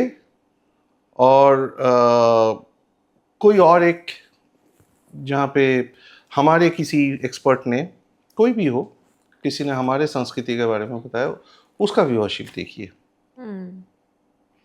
You will understand that where we are lacking. क्योंकि हम अपने देश को जानने के बजाय किसी और का देश में ज्यादा रुचि रखते हैं। मैं आपको दावे के साथ बोल रहा हूं, भारत में आज भी जो हमारा धरोहर बचा हुआ है, 7 जन्म भी काफी नहीं है उसको कवर करने के लिए। 7 जन्म भी काफी नहीं है। हर एक स्टेट में मैं आज 18 साल हो गया, मैं अभी भी 84 कोस ब्रजभूमि का पूरा नहीं कवर कर पाया हूं। जानता हूं लेकिन फिजिकली उस जगह को विजिट नहीं कर पाया हूं। ऑफिस छोड़ के, फैमिली छोड़ के करके टाइम लगता है उसके लिए। करूंगा, कभी ना कभी तो करूंगा। आज तक 84 कोस ब्रजभूमि का परिक्रमा नहीं कर पाया हूं। द कॉन्सेप्ट ऑफ परिक्रमा in Indian religious history came from Braj Bhoomi. Braj 84 कोस परिक्रमा से बाकी सब परिक्रमा स्टार्ट हुआ। एंड ये परिक्रमा महाभारत में उद्धव महाराज ने पहली बार किया था, ब्रज परिक्रमा को पॉपुलराइज किया था। जो आपने बताया, तो for my viewers I want to know कि जन्माष्टमी भी आने वाला है एंड वो वृंदावन तक ना रुक के आपने ये जितने टेम्पल्स, एंशिएंट टेम्पल्स का नाम दिया, उनको हर जगह वो हर जगह जाना चाहिए। बिल्कुल, आप वहां पे जाएंगे तो भारत का मंदिर का जो शिल्प कला है देखने को मिलेगा आपको, वो शिल्प कला देखने को मिलेगा। इतने भव्य मंदिर है, उसका इतिहास आप जानिए, अच्छे से देखिए। मैं आपको बता रहा हूँ, गोविंद देव जी मंदिर आज भी जो बचा हुआ है उसको आप सही मायने में थोड़ा सा घूम के देखेंगे तो आपको पूरा 2 घंटा लगेगा, पूरा 2 घंटा लगेगा। और आज तो 2 घंटा इंसान को 2 घंटा क्या उससे ज्यादा लग जाता है बिहारी जी का दर्शन करने के लिए। तो ये फैक्ट है। This is a sad part of our history, our religious history, our तीर्थस। ब्रज को प्रेम की नगरी कहा जाता है। मैंने माधुर्य भाव बोला था हाँ। शुरू में, इसीलिए माधुर्य भाव। प्रेम का नगरी नहीं, that's a wrong term, but उसका माधुर्य भाव है। माधुर्य भाव is the highest form of भाव, और वो सबके लिए नहीं है। इसीलिए तो लोग कई बार विधर्मी जो है वो हमारे धर्म को लेके बोलते हैं, अच्छा मैं करूँ तो ये और वो करे तो, या तुम करो तो मतलब मैं करूँ तो रासलीला, तुम करो तो अपनी सब कुछ ठीक है। दे ऑफन कंपेयर्ड विद रासलीला। सो रासलीला को बड़ा नेगेटिव वे में डिपिक्ट करवाया गया है, क्योंकि इसका थॉट प्रोसेस तो यही है ना कि मतलब बहुत सारी गोपियां होती है बट आपकी वाइफ भी होती है, सो दैट्स वो मैं अगर यहाँ अगर इस चीज को एक्सप्लेन करूंगा मैं ना तो भी दर्शक नहीं समझ पाएंगे, बिकॉज ये इतना गुर तत्व है, ये तत्व जो है इतना भारी है। इसको समझने के लिए आपको इस संसार का ये जो नॉर्मल अंडरस्टैंडिंग है ना, इसके परे जाना पड़ेगा। Can we try? लोग समझेंगे नहीं, मैं बोलूंगा, लोग मुझे लुच्चा बोल देंगे और या बोलेंगे कि मैं गलत चीज़ें जस्टिफाई कर रहा हूँ। So I don't speak about it. And जो हमारे ब्रज के महंत है उन्होंने भी हमें बोल रखा है कि इस चीज़ को अगर तुम समझते हो, जानते हो और अपना अंदर ही अंदर शोध कर रहे हो, इसके लिए जाप कर रहे हो, तो आप अपने तक ही सीमित रखो, पब्लिक में कभी मत बोलना। सिर्फ उन्हीं को बोलना जो उसका लायक है, क्योंकि वो एनर्जी ऐसा है ना। देखिए ऐसा है, सनातन धर्म में कुछ ऐसा चीज़ें है जो एनर्जी लेवल्स है, हर किसी के लिए वो नहीं होता है, हर आत्मा के लिए वो एनर्जी लेवल नहीं होता है। जैसे फॉर एग्जांपल भैरव साधना, तंत्र में भैरव साधना बड़ा खतरनाक चीज है। आज हम सोशल मीडिया के बदौलत उसको लेकर डिस्कशन कर रहे हैं, but it is not to be discussed in public, because Bhairav साधना वो इतने उच्च कोटि का साधना है और वो इतने एक पावरफुल गुरु के अंडर करना चाहिए जो खुद स्वयं इतना उच्च कोटि के आत्मा हो, उनके अंडर करना चाहिए। क्योंकि अगर थोड़ा सा भी इधर से कुछ ऊपर नीच हो गया साधना का पद्धति में, तो आपका जिंदगी भी जान भी जा सकता है। You can lose your life. Tantra is not one easy thing. जिस तरीके से आजकल पॉपुलराइज किया जा रहा है, it is not for everybody, it is not for a normal house holder like you and me. But लोग उसको नॉर्मलाइज कर रहे हैं आज की डेट में। तंत्रा बड़ा खतरनाक चीज है। कितने लोगों का करियर बर्बाद हो गया, कितने लोगों का शरीर चला गया, कितने लोग पंगु हो गए। It is dangerous if not handled in a careful way. It is dangerous. शीशे की तरह है, शीशे की तरह है। बट बहुत ग्लैमराइज हो गया है ये, सैडली इट्स ग्लैमराइज। आप आज से 50 साल पीछे चले जाइए भारत में, 1950, 60, 70 की दशक में या 80 का शतक में, तंत्रा का नाम सुनते ही जो आम इंसान होता था, हाउस होल्डर नॉर्मल, वो दूर रहता था। बिकॉज तांत्रिक या जो भी लोग तंत्र साधना करते हैं, अगर उनका इतिहास, मैं पूरा हिस्टोरिकल पर्सपेक्टिव लेके बोल रहा हूँ, इतिहास देखेंगे तो तंत्र साधना, 64 योगिनी साधना, ये सब शहरों के बाहर हुआ करता था। मतलब बहुत बाहर, जहाँ पे नॉर्मल इंसान नहीं जाते थे। क्यों? क्योंकि those were energies which if not controlled in a proper way can cause any kind of problem. तो आप रामायण में ही ले लीजिए, रामायण को ही ले लीजिए। रामायण में मेघनाद निकुंभला देवी की यज्ञ करता है, साधना करता है। उसको जो शक्तियां प्राप्त होती है निकुंभला देवी से मिलती है। निकुंभला देवी का पूजा आज भी होता है, साधना आज भी होता है। और उसमें वो अकेला जाके अपना शहर को छोड़ के, अपना किले को छोड़ के जाके पहाड़ों के अंदर गुफा में जाके करता था अकेले में। क्यों?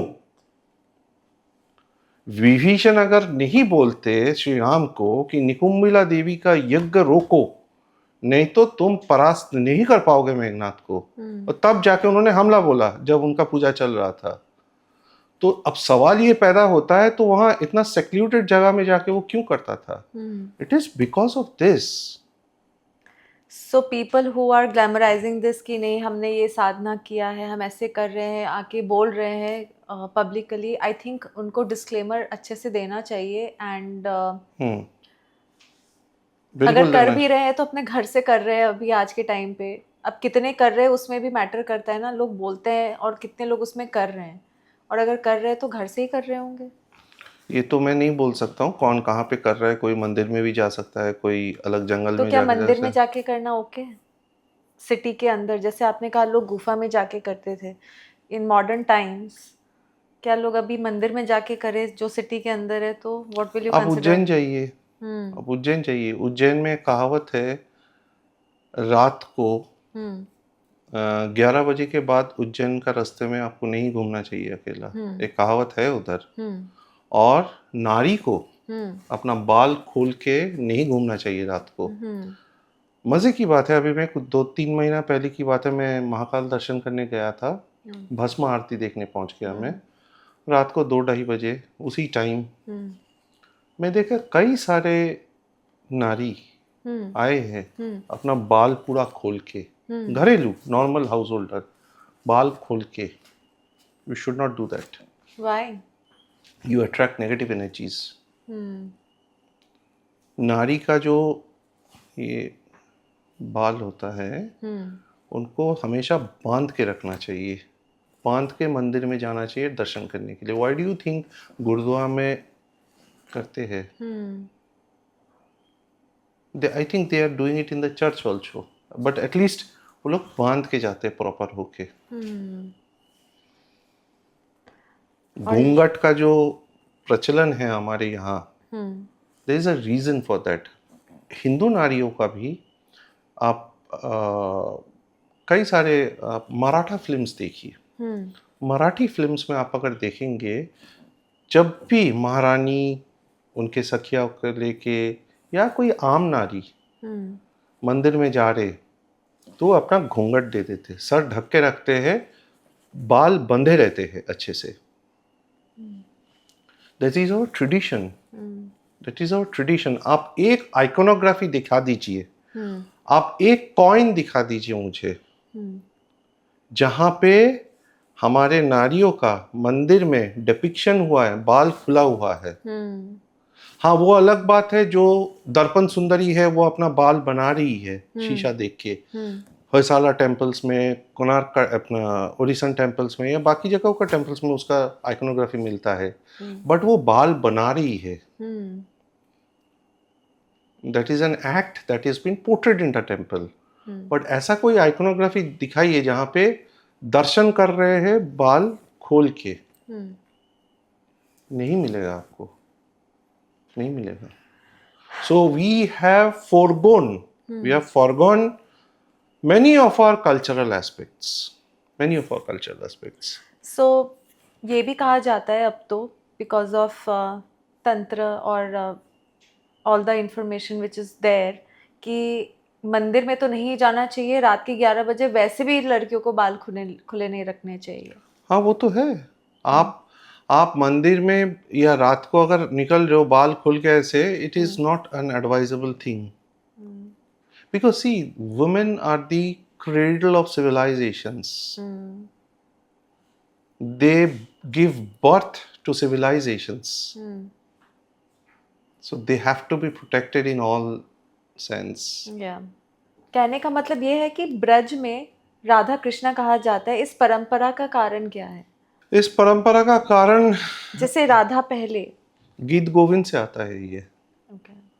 गीत Govind was the first text जहाँ पे राधा कृष्ण का प्यार को या राधा कृष्ण का जो रिलेशन है उसको पहली बार भारत की समाज में एक बहुत उच्च कोटि का दर्जा दिया गया. और वहाँ से पूरा चेंज होते गए. तो भगवत कल्ट आया. भगवत कल्ट फिर जैसे वैष्णव तत्व जैसे डेवलप करते गए साल उनके बाद, उस समय के बाद, तो उसमें राधा का वर्चस्व बढ़ता गया. फिर आया भक्ति मूवमेंट, फिर आया चैतन्य महाप्रभु जिन्होंने राधा तत्व को काफ़ी पॉपुलराइज किया. तो आज जो व्रज आपके सामने है वो चैतन्य महाप्रभु का देन है. He only was the person who resurrected it. Absolutely. And his 6 Gosain, हाँ. 6 गोसाईं. तो उन्होंने राधा कृष्ण का तत्व का ही प्रचार किया. वल्लभाचार्य ने भी किया. फिर बाद में मीराबाई आए, रूप गोस्वामी, सनातन गोस्वामी और भी बड़े बड़े महाअवतार पुरुष आए. तो इन सारे ने राधा कृष्ण का प्रचार किया. तो वहीं से ये इवॉल्व होता गया. चैतन्य महाप्रभु ने इंटेलेक्चुअल डिबेट की जगह डिवोशन को क्यों चूज किया?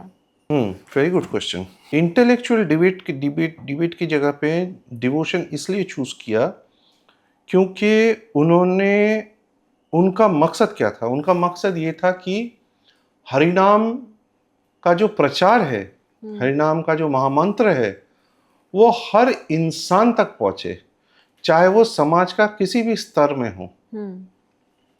तो भक्ति मूवमेंट के दौरान, चैतन्य मूवमेंट के दौरान आप देखेंगे कि समाज के हर स्तर से लोग जुड़ते गए उसके साथ.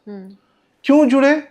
वो इसलिए क्योंकि उन्होंने ना तो कोई रीति नीति रखा, ना तो कोई पूजा पद्धति रखा, ना तो कोई आचार विचार रखा. सिर्फ उन्होंने बोला दो बाहु तुले नीचे बोल, हरि बोल हरि बोल. अपने हाथ उठा के हरि का नाम लेके कीर्तन करो और नाचो. वही तुम्हारा पूजा है. तो वो तो कोई भी कर सकता है. So he made things simple in the Hindu pantheon. He brought Krishna more nearer. He made Krishna yours. यही उनका सबसे बड़ा कंट्रीब्यूशन था. He made things easy. One thing that I would like to ask कि गीता में जो कृष्ण भगवान ने कहा है कि कर्म ही पूजा है, इसके बारे में लोग बहुत कहते हैं कि आप भगवान को हर जगह ढूंढ रहे हैं, पर कृष्ण भगवान का ही ये कहना है कि भगवान तो आपके कर्म में है. तो आपका स्टैंड क्या है इसमें? देखिए, वासुदेव कृष्ण ने भगवत गीता में ज्ञान मार्ग, भक्ति मार्ग, कर्म योग, भक्ति योग, ज्ञान योग, सबके बारे में बात किया है. कर्म योग में उन्होंने क्या बताया है आप पहले वो देखिए. कर्म योग में उन्होंने ये बताया है कि मेरे को पहुंचने तक रास्ता कई सारे हैं. ज्ञान के माध्यम से भी है, भक्ति के माध्यम से भी है जहाँ पे तुम मेरे पास समर्पण करो, और कर्म के माध्यम से है.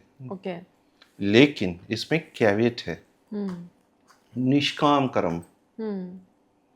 आप निष्काम कर्म करोगे तभी जाके आप उनके लिए कर्म करोगे, और तभी जाके आपका कर्म आपको मोक्ष प्रदान कर सकता है. यही उन्होंने समझाया है. ना समझने वाली बात है, निष्काम कर्म है क्या चीज? निष्काम कर्म वो है जहां पे जब आप कोई कर्म करते हो उसमें फल की आशा ना रखो. Let's say a student is writing an exam. उसको निष्काम कर्म क्या है? उसका मन में हमेशा ये होना चाहिए मैं एग्जाम भला दूंगा. उसका मन में ये नहीं होना चाहिए कि 90 भी मिलना है या 100 पे 100 मुझे लाना है. इसीलिए तो प्रभु ने बोला था कर्मण्यवाधिकारस्ते मा फलेषु कदाचन. कि तुम कर्म करते जाओ, फल की चिंता मत करो, फल मैं दूंगा तुम्हें। तुम निष्काम कर्म करो, कोई आशा ना रख के कर्म करो, निस्वार्थ होके कर्म करो। यही होता है निष्काम कर्म। लेकिन हम आज की डेट में या संसार में रह के निष्काम कर्म करना इतना भी आसान नहीं है। तो लोग इसे ऐसे भी बोलते हैं कि इसका तो ये मीनिंग लोग निकाल रहे हैं कि आप पूजा मत करिए, आप सिर्फ कर्म करिए।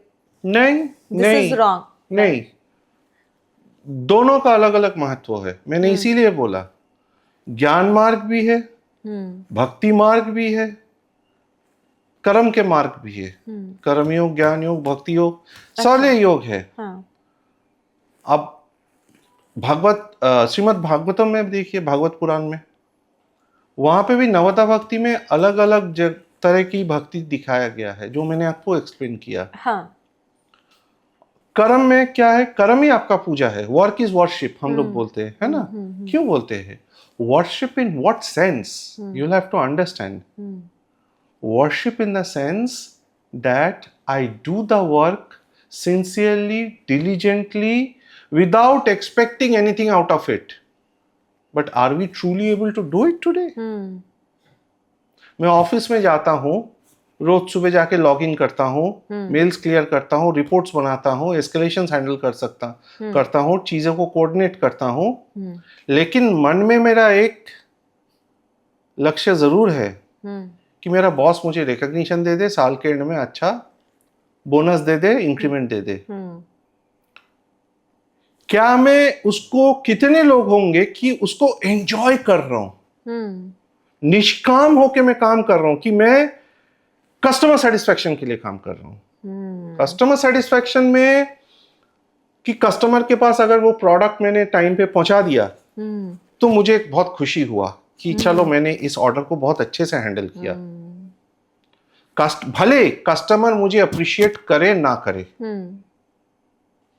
चाहे वो एक 2 लाइन का अप्रिशिएटरी मेल लिख के मेरे बॉस के पास भेजे ना भेजे, या मुझे भेजे ना भेजे, या सिर्फ थैंक यू लिख के छोड़ दे, मेरा सेटिस्फेक्शन है कि at the end of the day कि आज मैंने क्या अचीव किया, कि हाँ मैंने 5 ऑर्डर्स टाइम पे डिलीवर करवा दी, ये मेरे को खुशी मिला, आज आनंद मिला। Are you expecting anything out of it? No. वो है निष्काम कर्म, जो बहुत लोग नहीं कर सकते हैं, बहुत कम संख्यक लोग कर सकते हैं, क्योंकि उसका जो जज्बा होता है वो अलग होता है। The thought process is different. For that basically you will have to be a selfless human, selfless soul. One segment, this or that, आपको एक पिक करना है। मथुरा या द्वारका? मथुरा। ब्रज या द्वारका? मथुरा, सॉरी, ब्रज या द्वारका? ये बहुत मुश्किल कर दिया आपने, मेरे लिए धर्म संकट कर दिया। दोनों बड़ा प्यारे, मेरे दिल के करीब है, तो आप चलिए ब्रज पकड़ लेते हैं। कृष्णा द किंग और Krishna the friend? Krishna the friend. लीला या लीडरशिप? लीडरशिप। हिस्ट्री या माइथोलॉजी? हिस्ट्री। वृंदावन या गोवर्धन? वृंदावन। भक्ति या नीति? भक्ति। फ्लूट या सुदर्शन चक्र? सुदर्शन चक्र। चाइल्ड कृष्णा या द्वारकाधीश? चाइल्ड कृष्णा। राधा या रुक्मिणी?